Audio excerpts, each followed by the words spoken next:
नमस्कार, स्वागत है जीएम इंडिया न्यूज़ में। और इस समय मैं मौजूद हूँ दिल्ली के टिकरी कला में। जी हाँ, यहाँ पर माँ भगवती का कथा का कार्यक्रम चल रहा है और ये कहें कि भगवान और भक्त के बीच जो प्रेम अनुष्ठान का कार्यक्रम लगातार चल रहा है और इसकी व्यवस्था और जिनके माध्यम से कार्यक्रम चल रहा है उनसे जानते हैं क्या नाम है महाराज जी। और बड़ा आनंद आ रहा है क्योंकि जहाँ भगवान विराजमान होते हैं वहाँ आनंद तो आता ही है। क्या कहेंगे गुरु जी, क्या नाम है आपका?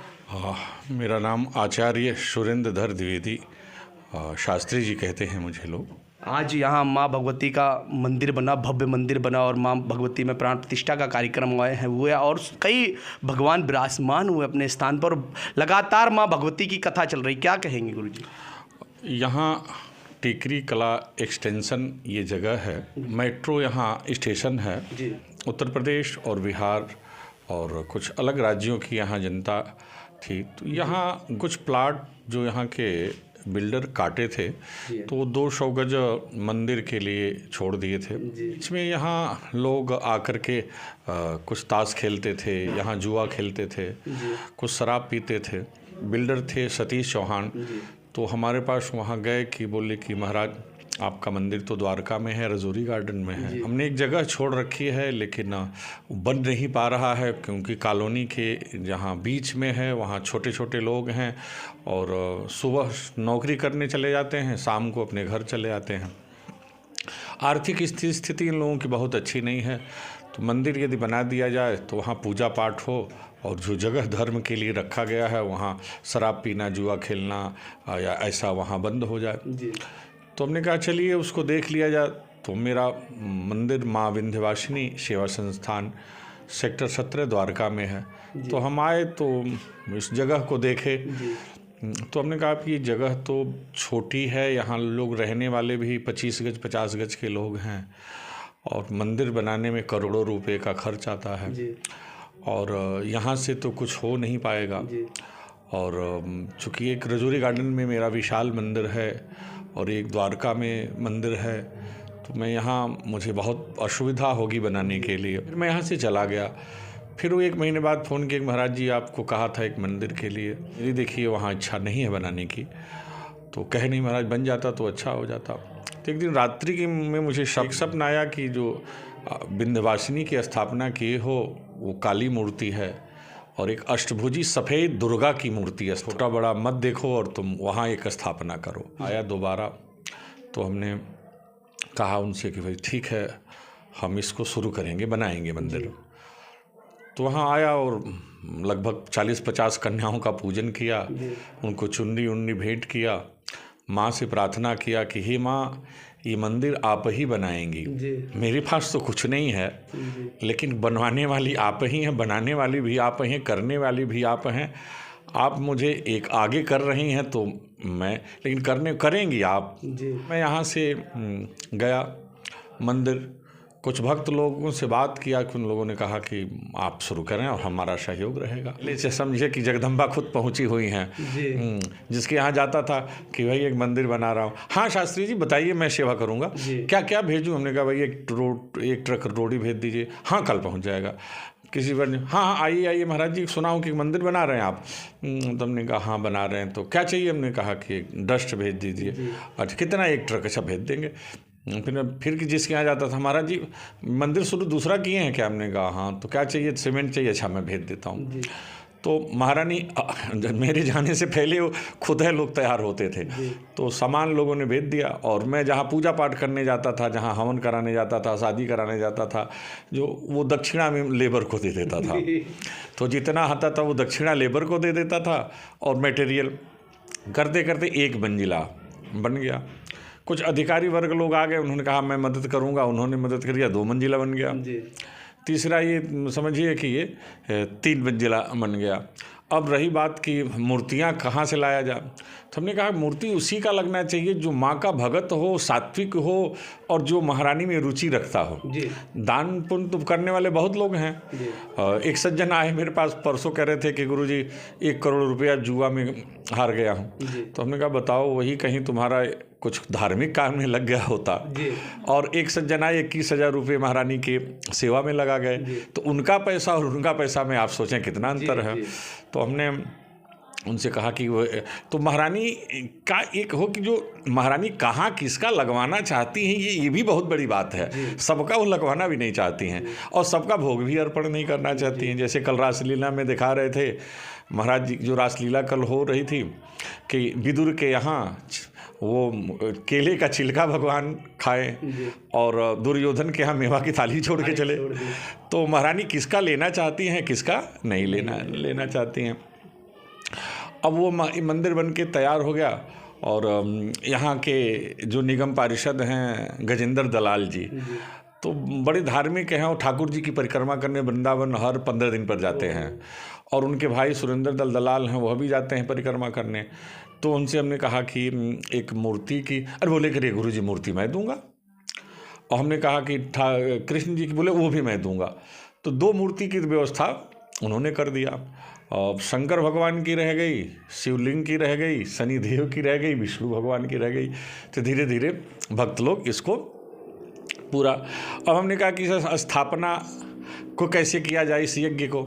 तो सर्वप्रथम मैं माँ विंध्यवासिनी नंद गोप गृहे जाता यशोदा गर्भ संभव, जहाँ विंध्याचल भगवती विराजमान हैं, तो मैं सीधे विंध्याचल गया और महारानी को एक पत्र लिखा और हल्दी चढ़ाया कि हे महारानी, ये यज्ञ मैं करने जा रहा हूँ, ये यज्ञ आप ही आके करेंगी। आप ही का पंडाल है, आप ही का मंदिर है, आप ही की भंडारा है, आप ही की व्यवस्था है, आप ही के लोग हैं और आप ही उस यज्ञ को पूर्ति करेंगी। मैं तो निमंत्रण दे के यहाँ जा रहा हूँ।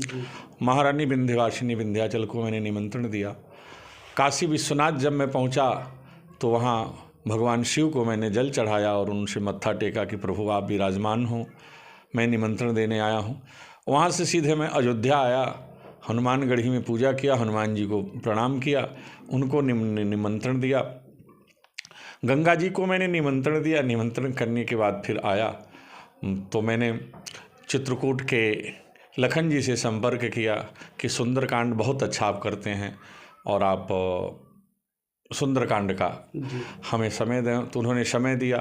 फिर हमने दामोदर दास जी महाराज जी से अयोध्या में संपर्क किया तो उन्होंने समय दिया। फिर मैंने वृंदावन किया संपर्क, तो रासलीला वाल महाराज जी ने संपर्क किया।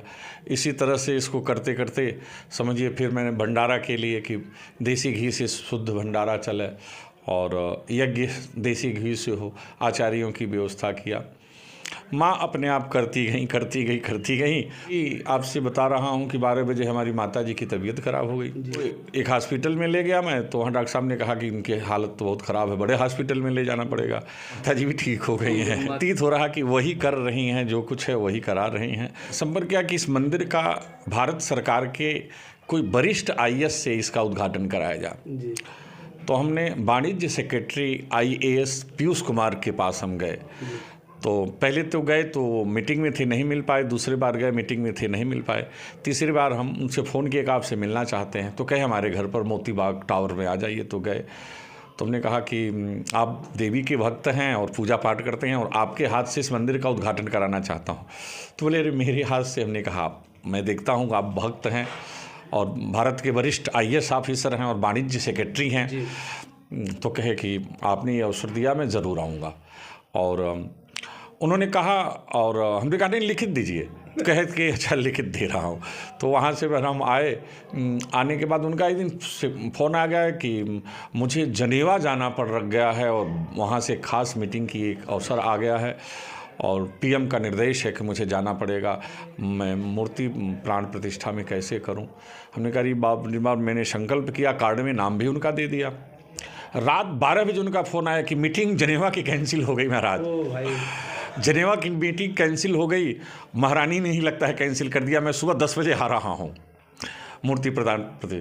तो पीयूष कुमार साहब खुद, उनकी पत्नी, उनकी माताजी और डॉक्टर संजय महेंद्रू उनकी वाइफ, जो इस मंदिर को बनाए हैं, चीफ इंजीनियर SC विजय, वो लोग आए और इसका उद्घाटन हुआ।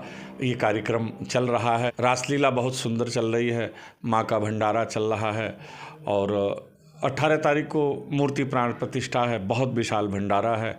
बस आप लोगों का दर्शन हो रहे हैं, सबका सहयोग इस पे मिलता प्राप्त होता जा रहा है। ये हमारे गुरुजी हैं जिन्होंने अपनी बात कही और बहुत अच्छा लगा है।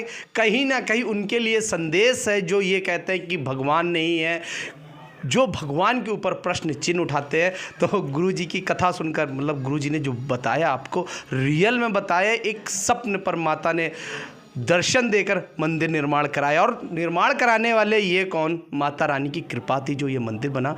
और गुरु जी, बहुत अच्छा लगा आपसे मिलकर। गुरु जी की कथा और लीला जी लीला का अर्थ है भगवान ने जो चरित्र किए हैं, उन चरित्रों में ब्रज लीला, भगवान की मथुरा लीला, गोकुल लीला, वृंदावन लीला और द्वारकापुरी की लीला, और दिन में कथा। जो चरित्र हम प्रातःकाल अपने श्रवणों से श्रवण कर पा रहे हैं, सुन पा रहे हैं, वही हम सायंकाल में जब दर्शन करके अपने आप को आनंदित एक अनुभव करते हैं, या एक ये महसूस करते हैं कि जो चरित्र श्री ठाकुर जी का अब तक हमने सुना, सबसे पहली भक्ति श्रवण भक्ति है। श्रवणम कीर्तनम विष्णु स्मरणम पाद सेवनम अर्चनम वंदनम दास्य सख्य आत्मनिवेदनम, भगवान की नवदा भक्ति है। नवदा भक्ति में सबसे पहले भक्ति होती है श्रवण भक्ति। तो प्रातःकाल यहाँ पर पूजन विधि और मध्याह्न काल में श्रवण या श्रवण भक्ति होती है, और सायंकाल में वही श्री ठाकुर जी का चरित्र हम लोग फिर देखते हैं।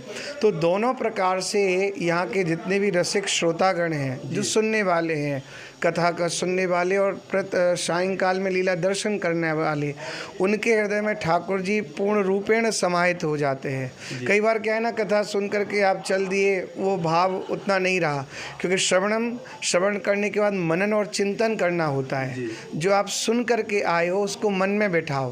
तो दिन में कथा सुनी जाती है और सायंकाल में जो प्रसंग चल रहे हैं वो नेत्रों के द्वारे से अपने मन में बिठा करके व्यक्ति, ये 9 दिन का जो आयोजन हो रहा है उसमें अपने आप को, इस समय गुप्त नवरात्रि भी चल रही है, तो माँ का ये सुंदर समय है। तो माँ जैसे बच्चों पर कृपा करती है, उसी प्रकार माँ सभी भक्तों पर कृपा करके प्रातःकाल श्रवण भक्ति और सायंकाल में दर्शन भक्ति का जो रस प्रदान कर रही है, इसमें हम भी आनंदित हैं, समस्त श्रोतागण आनंदित हैं। और जो इस कार्यक्रम के सूत्रधार हैं श्री आचार्य जी, उनको हृदय से बहुत बहुत बधाई, बहुत बहुत धन्यवाद कि जिन्होंने इतना सुंदर आयोजन किया। कई बार इतना एक स्थिति नहीं होती कि कथा भी हो, लीला भी हो और पूजन विधि भी हो, पर उन्होंने जैसे कुंभ लगता है ना, कुंभ में सारी वस्तु समाहित हो जाती है, उसी तरह छोटी सी टीकरी के स्थान पर या माँ के मंदिर के समीप में सारे के सारे रस, नवरस आपको मिल गए। ये भगवान की बहुत बड़ी कृपा है। गुरु जी, एक छोटा सा सवाल है हमारा, क्योंकि आज की जनरेशन मतलब नशे की ओर आकर्षित हो रही है, दुर्व्यवहार कर रही है, और आचरण भी लोगों का ठीक नहीं हो रहा है। जो नई जनरेशन है, नए यंग लड़के जो तैयार हो रहे हैं, वो नशा की तरफ आकर्षित हो रहे हैं। क्या ऐसा करना चाहिए कि वो ठीक हो सके, वो सद्मार्ग पर जा सके, वो अपने धर्म का प्रचार कर सके? देखिए, इसमें सबसे पहली गलती ना हम मानेंगे पेरेंट्स की, माता पिताओं की है। हम बच्चे के ना हाथ में जब छोटा सा होता है ना, सेल फोन पकड़ा देते हैं। बच्चा खाना आज की तारीख में सेल फोन देख के खा रहा है। जितना एक बड़ा व्यक्ति शुरुआत में फ़ोन को नहीं चला पाता, उससे ज़्यादा छोटा बच्चा चला रहा है। हमको सेल फोन की जगह उस समय बच्चे के हाथ में हनुमान चालीसा रखनी चाहिए, बच्चे के हाथ में रामचरित मानस रखना चाहिए। जब बच्चा पढ़ेगा प्रातःकाल उठ के रघुनाथा मात पिता गुरु नावै माथा, कि हमको प्रातःकाल उठना है, पृथ्वी को प्रणाम करना है, समुद्र वसने देवी पर्वत स्तन मंडले विष्णु पत्नी नमस्तुभ्यम पाद स्पर्श क्षमस्व में। उसके बाद में माता पिता गुरुजनों को हमको प्रणाम करना है। उसके बाद में माता पिता की आज्ञा का पालन करना है। अनुचित उचित विचार तज जे पालहि पितु बेन, मानस कहती है। तो सबसे पहला काम होना चाहिए माता पिता का कि बच्चों को आप हर हालत में हनुमान चालीसा कंठस्थ कराइए। यह सतवार पाठ कर कोई छोटे बंद महासो कोई। उसके बाद में रामचरित मानस अवश्य देना चाहिए। बल्कि उस व्यक्ति को जिसकी कन्या है और कन्या का विवाह होकर के, कन्या विवाहित होकर के जब विदा के लिए जा रही है, उस समय मर्यादा होती थी कि रामचरित मानस उसके हाथ पर रखा जाता था कि बेटी इसका पाठ पढ़ना, और पढ़ना ही नहीं अपने जीवन में उतारना। तो उसी तरह प्रत्येक बच्चे को माता पिता सबसे पहले मंदिर ले जाना सिखाएं। बड़ों का एक आशीर्वाद उनको प्राप्त हो, कैसे जीवन जीना है ये हमको रामचरितमानस जीवन जीना सिखाता है। भागवत आपकी मृत्यु सुधारती है जी। भागवत आपका कल्याण करती है। धन्या भागवती वार्ता प्रेत पीड़ा विनाशिनी सप्ताहोपि तथा धन्य कृष्णलोक फलप्रद। पर श्री रामचरितमानस आपको जीवन जीना सिखाती है, आपको क्या जीना है और कैसे जीना है। तो बच्चों को यदि संस्कारित बनाना है तो सबसे पहले आपको आश्रय हमारे सदग्रंथों का, श्री ठाकुर जी का, सत्संग का लेना ही पड़ेगा।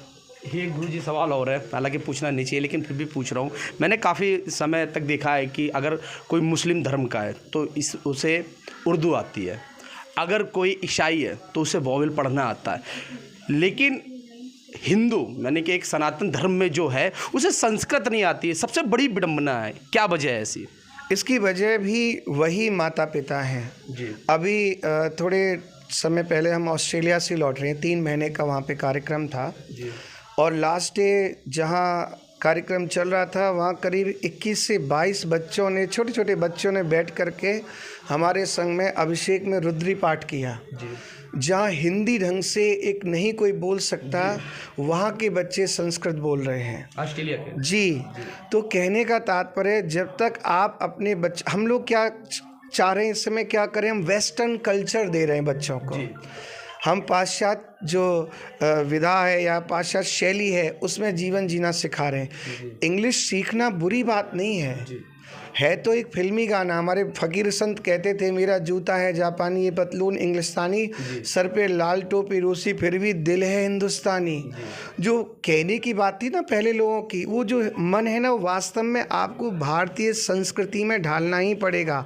जब जब आप अपनी संस्कृति से, कल्चर से आप विमुख हो जाएंगे तो उसका दुष्परिणाम आपको भोगना ही पड़ेगा।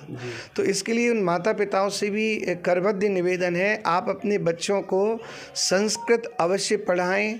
हिंदी तो चलो ठाकुर जी की कृपा से अब काफ़ी कुछ ऐसा होने लगा कि आज हमारा पीएम भी हिंदी में बोल रहे हैं, ये बहुत बड़ी बात है। दूसरे देश के लोग आ रहे हैं, हिंदी का ही भाषण सुन पा रहे हैं, बहुत अच्छी बात है। किंतु संस्कृत अनिवार्य है। संस्कृत नहीं है तो आप सदग्रंथ नहीं पढ़ सकते, आप कोई स्तुति नहीं पढ़ सकते। संस्कृत देववाणी है।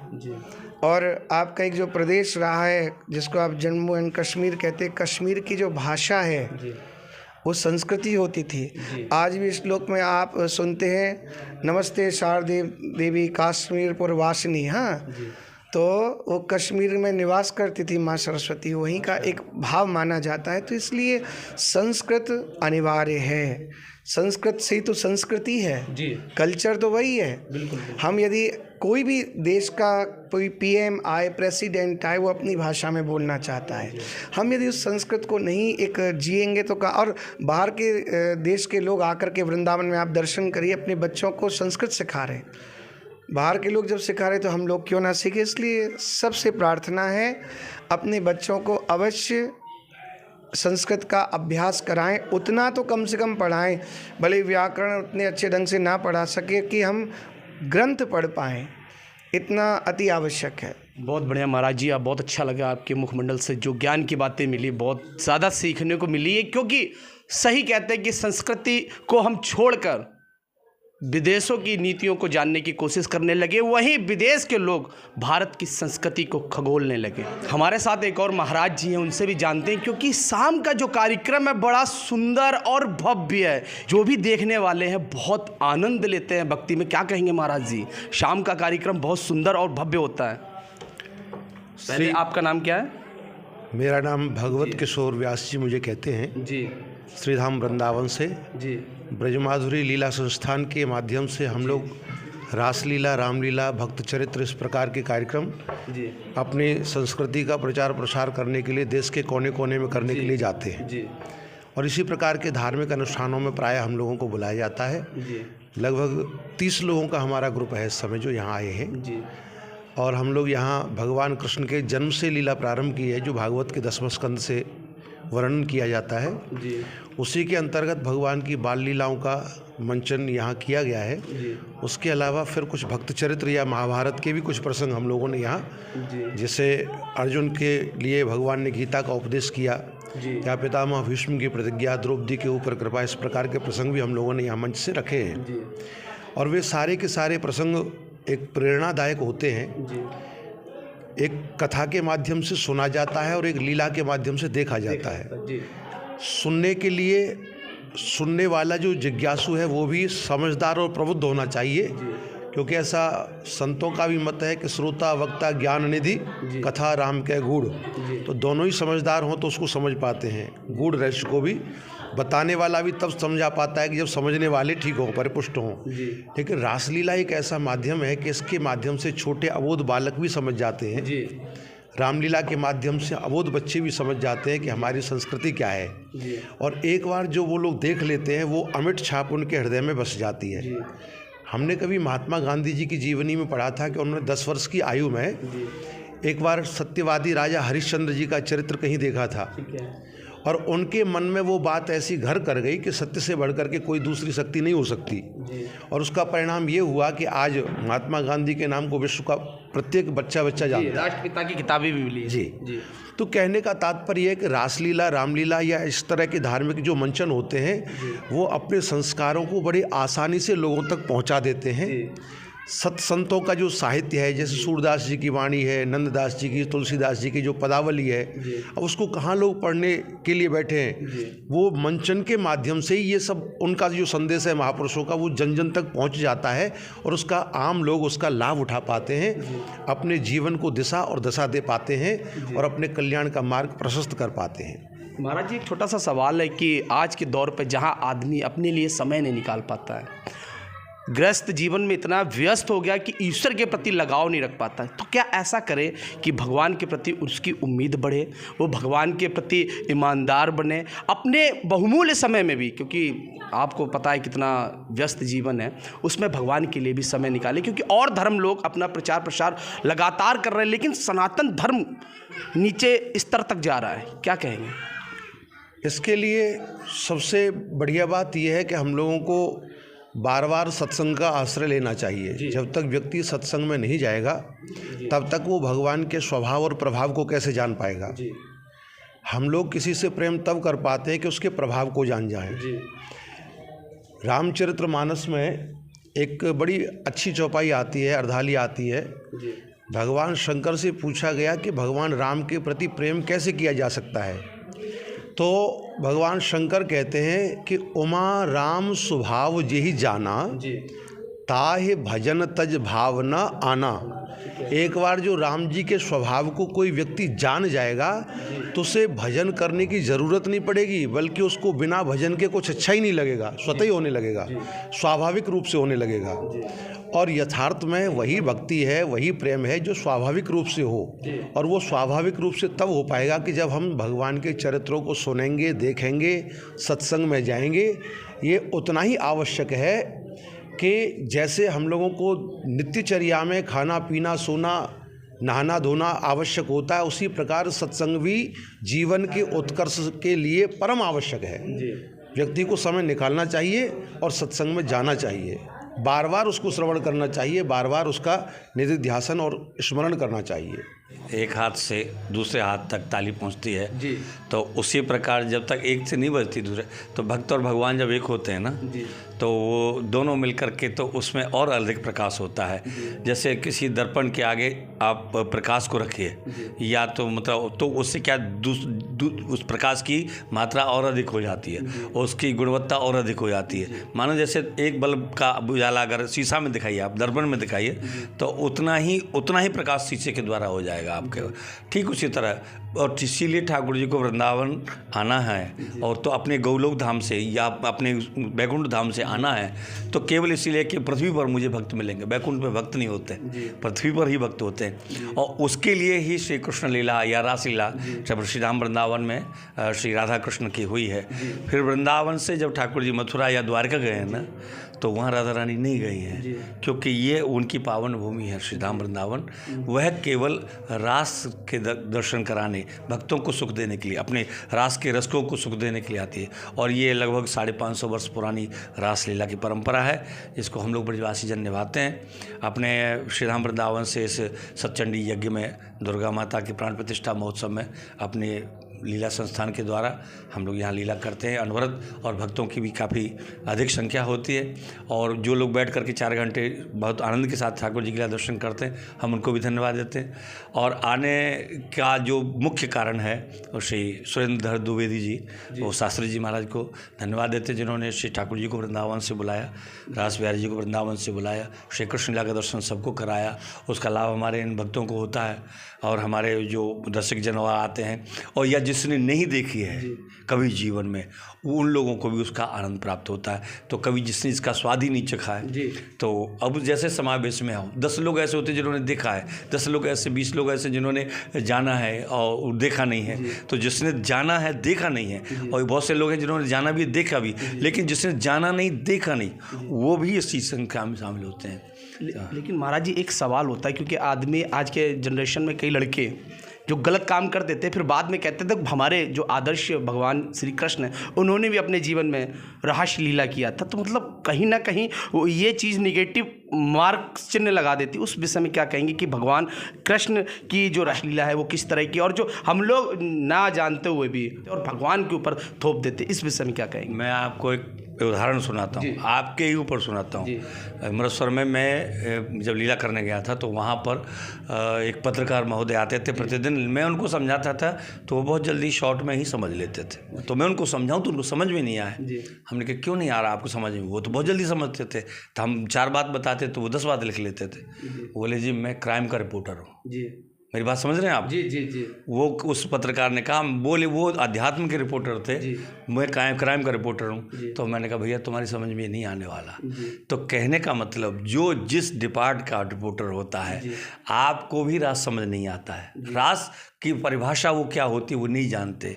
श्री कृष्ण की पत्नी नहीं है श्री राधा रानी। हमारे वृंदावन में कहते हैं श्री राधाम कृष्ण स्वरूपाम वै कृष्णम राधा स्वरूपणम कलात्मानम निकुंजस्थम गुरु रूपम सदा वजे। जैसे हमारे यहाँ गोपाल शास्त्र नाम का श्लोक है, गौर तेज बिना यस्तु श्याम तेज समर्चित जवेद्वा ध्याय ते वापी सभवेत पात की शिवे। श्री भगवान शंकर ने कहा है श्री राधा के बिना कृष्ण की या कृष्ण के बिना राधा की उपासना करने वाला पापी होता है। केवल अकेली राधा रानी की आराधना नहीं, केवल अकेले कृष्ण की आराधना नहीं, श्री कृष्ण और राधा की दोनों की उपासना करें तब पूर्णता होती है। अर्थात श्री कृष्ण ही राधा है, राधा ही कृष्ण, वहाँ स्त्री या पुरुष नहीं है। भगवान कोई सामान्य हमारे आपके जैसे प्राणी नहीं है जिनकी संज्ञा वो मूर्ख लोग देते हैं कि ये रास लीला, ये सब परिभाषा जो अपनी दृष्टि से वो लगाते हैं, वो उनकी दृष्टि वहीं तक है, उनकी दृष्टि वहीं तक है। तो अब मानो कोई चीज़ उनको समझ में आ रही है, एक ही विद्यालय में एक ही गुरु से, एक ही टीचर से, एक ही क्लासरूम में एक ही पुस्तक से, एक ही सब्जेक्ट से पढ़ने वाले, तो कोई फर्स्ट डिवीज़न होते हैं, कोई सेकंड डिवीज़न होते हैं, और कोई गंवार फेल भी होते हैं। तो ये ऐसी तरह की जैसी जिसको समझ में आती है, तो एक ही गुरु पढ़ा रहा है, एक ही पुस्तक से पढ़ा रहा है, एक ही क्लास में पढ़ रहा है, फिर भी क्यों भेद हो जाता है? इसीलिए हो जाता है ना। वृंदावन बिहारी लाल की जय।